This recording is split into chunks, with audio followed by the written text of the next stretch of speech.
కేసీఆర్ ప్రభుత్వం రైతులు నట్టేట ముంచుతుందని ధాన్యం కొనుగోలు కేంద్రం రైతుల ప్రాణాలు పోతున్నా పట్టించుకునేవారు లేరని టీజేఎస్ రాష్ట్ర అధ్యక్షులు ప్రొఫెసర్ కోదండరాం ఆరోపించారు. నల్గొండ జిల్లా కేంద్రంలోని పార్టీ కార్యకర్తల సమావేశంలో ఆయన పాల్గొని మీడియాతో మాట్లాడారు. గత నెల రోజులు రైతులు తీవ్ర ఇబ్బందులు పడుతున్నారని అన్నారు. ధాన్యం కొనడంలో మాత్రం అధికారులు ప్రభుత్వం నిర్లక్ష్యం వహిస్తుందని మండిపడ్డారు. ఆయన పేదలకు అండగా నిలవకుండా దళార్కే వంత పాడుతున్నారని ఆగ్రహం వ్యక్తం చేశారు.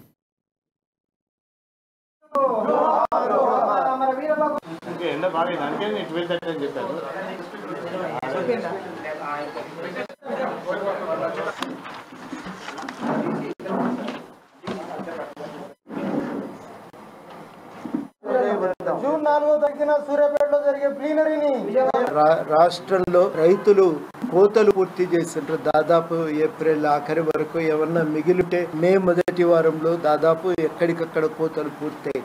ఈ కొనుగోలు కేంద్రాలు వాళ్ళు ప్రారంభించింది ఏప్రిల్ ఆఖరి వారంలో ప్రారంభించిన కొనుగోలు కేంద్రాలు ఇప్పటి వరకు కూడా ఇంకా కొనుగోలు వేగవంతం చేయలేదు. రైతులు ఆ కళ్ళల్లో వానలకు ధాన్యం కొట్టుకపోతే చూసుకుంటూ విలవిల్లాడి.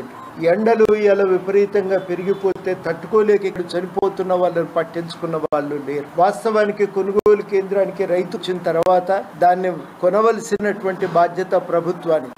అగ్రికల్చర్ ఆఫీసరు ధాన్యం యొక్క క్వాలిటీని నిర్ణయించిన తర్వాత ఆ క్వాలిటీని బట్టి ధర చెల్లించాలి. కానీ అది జరగలేదు. అగ్రికల్చర్ ఆఫీసర్ ఏం చెప్పినా చివరాఖరికి ధాన్యం యొక్క క్వాలిటీ నిర్ణయించేది మిల్లర్లే. ఆ మిల్లర్ల నిర్ణయం ప్రకారమే ధాన్యం కొనుగోలు జరుగుతుంది. తరచు ధాన్యం బాగాలేదనే పేరు చెప్పి దాని నెపంతో క్వింటాల్కు 10 కిలోల దాకా కూడా తరుగుతుంది.